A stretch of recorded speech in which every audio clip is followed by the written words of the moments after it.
להגיד כבר בשנה שעברה, עברה שינוי משמעותי ביותר, לפחות לגביי, מכיוון שעבודת הילדים הרשמית, המאורגנת, פסקה, ויותר לא עובדים בפינת חי ילדים, לא בכל הגילים, ד' ה' ו', גם זכת כבר לא עובדים בפינת חי, גם המעטים שעבדו הפסיקו לבוא.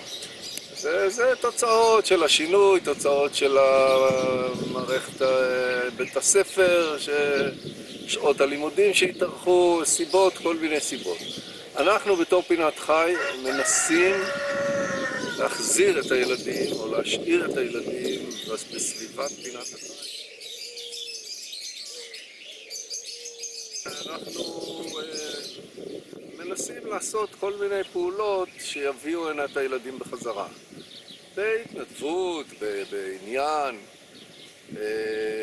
עוזר לנו מאוד, מפגש מאוד מעניין שקרה לנו או התרחש עם קבוצת המשפחות שקוראים להם המשפחות בחינוך ביתי. המרכז שלהם כרגע הוא בקיבוץ נווה איתן.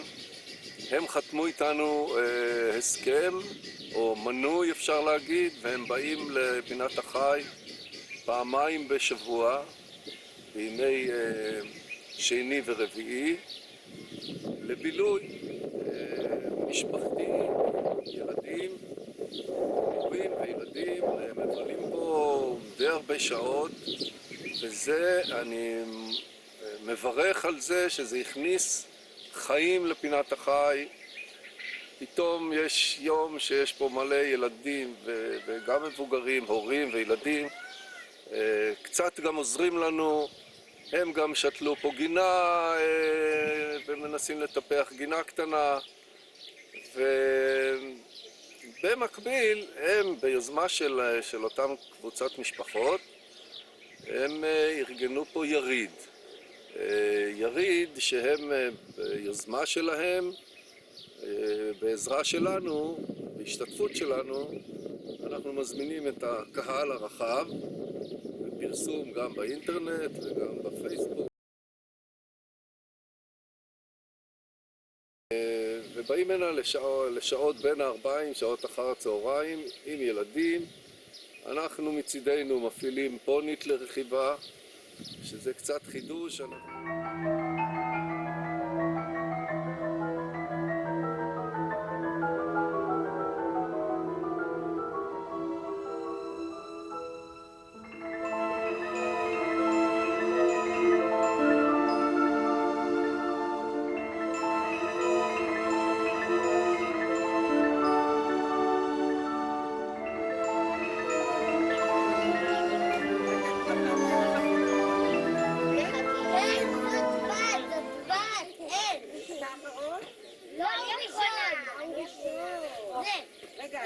רותם, את אחרונה?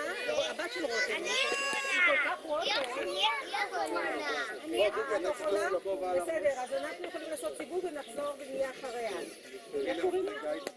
אנחנו אחרי תמר. בסדר? אנחנו נהיה אחרי תמר.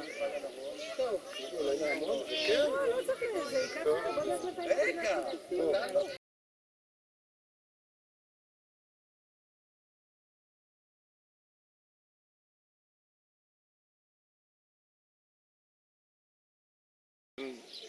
במקביל, הם ביוזמה של אותם קבוצת משפחות, הם ארגנו פה יריד.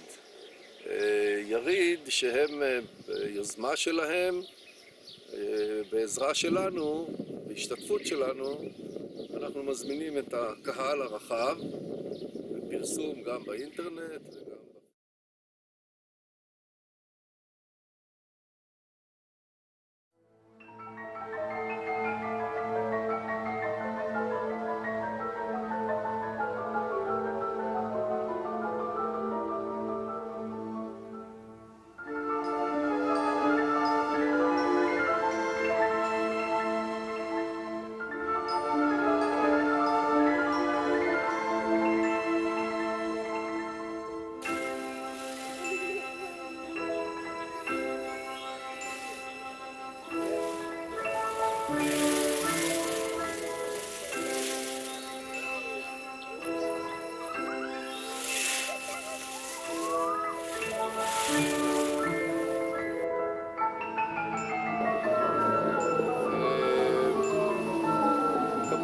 תוכנת הליטופים ביריד הזה מופעלת, ואפשר ללטף ארנבונים ושרקנים, צבים וכל מה שניתן לליטוף.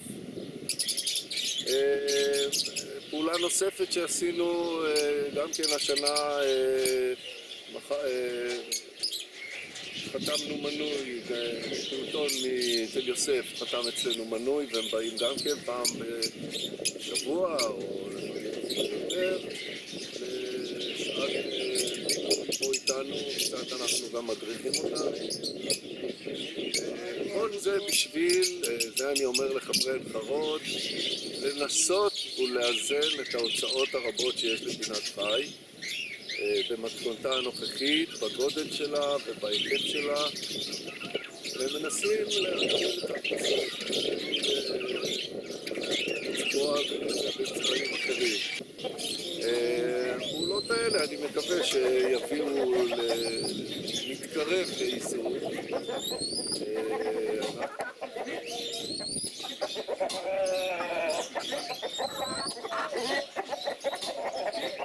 שאני בחודשים האחרונים מדריך בקרן קרב, בבתי ספר, בכנסים של בתי ספר. אני יוצא עם כמה זוחלים, כמה נחשים, למפגש של כיתות, ומקיים תחנה של זוחלים, עוברות אצלי קבוצות של כיתות ילדים. לפי משוב שהם עשו, הפינה הזאת היא האטרקטיבית ביותר מבין הפינות ששם מופעלות, ובסך הכל מה שאני עושה, אני מציג בפניהם נחשים, ושיא העניין ושיא ההתלהבות זה להחזיק נחש בידיים. כמובן שלנחש יש קונוטציה של חיה מפחידה ומגעילה אפילו אצל רוב האנשים, אבל מסתבר שיש נחשים שהם גם יפים בצבע, בדוגמה שלהם, וגם שקטים ולא מנסים אפילו לנשוך, מה שהופך אותם לחיית מחמד לכל דבר. גם נמכרת בחנויות וגם מותר לגדל אותה. זה לא הנחש בר שתופסים במקרה או שלא במקרה בטבע, אלא זה חיות שכבר מגודלות בשבי לאורך שנים, גם מפתחים אפילו מוטציות ושינויים גנטיים שיוצרים צבעים ודוגמאות של נחשים אפילו לא קיימים בטבע. וזה מה שהופך את הנחשיה לעוד יותר אטרקטיבית. כמובן שיש לנו גם נחשים מהעולם, נחשים שמיובאים בצורה כזאת או אחרת, ואנחנו מגדלים אותם ברישיון בנחשייה, וגם מרבים אותם. יש לנו כל שנה בקיאות שאת הצאצאים אנחנו בדרך כלל מוכרים. השתגעתם? הייתי נותן לכם נחש עם הרס? בואו, כל הנחשים פה מוצאים אל תשלחי ידיים בזמן. ילד עם הנחש לבד, זהו. זהו, סיימנו? ליקי הבא כאן?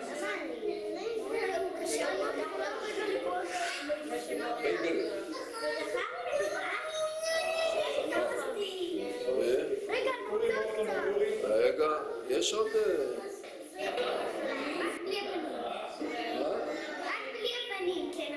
לחתוך לו את הפנים? לחתוך אותם בלי הפנים? להבריג את הפנים, לשים בצד, ואז תחזיקי בלי